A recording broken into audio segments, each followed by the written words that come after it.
To developing news now, and protesters have crashed a One Nation event in Melbourne's east. Live to Paul Dowsley in Hawthorn East. And Paul, there's a heavy police presence there right now.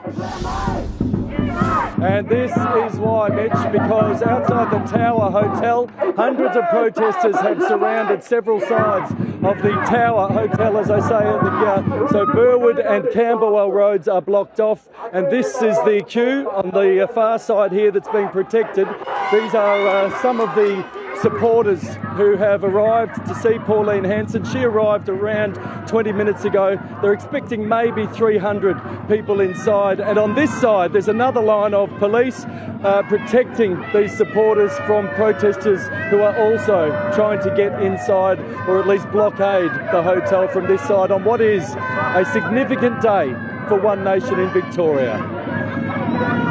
Finally revealed, the first faces of One Nation Victoria. 8 candidates announced to represent Pauline Hanson's party in November's election. We've had about 1,200 expressions of interest. The party's first local leader, former bricklayer and current party president, Warren Pickering. It's not lost on us the gravity of this undertaking in Victoria. It's really not. As the boss alluded to, we are on the precipice of social and economic collapse. But there was a late change. An early morning press release announced him as an upper house candidate.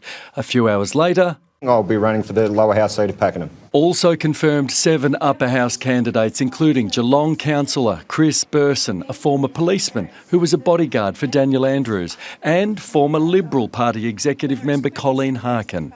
We've got faces now.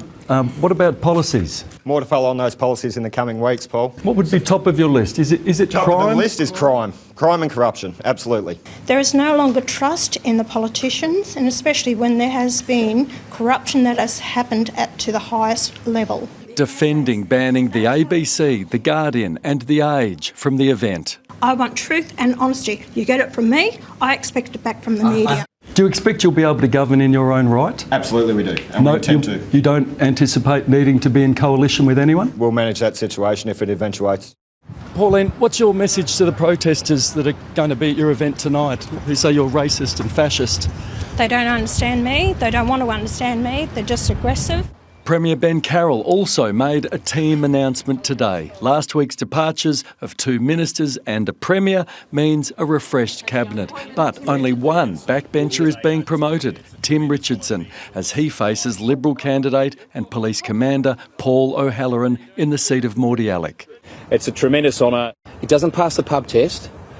You're having multiple ministers signed in 12 weeks out before a campaign begins. Paul Dowsley, 7 News.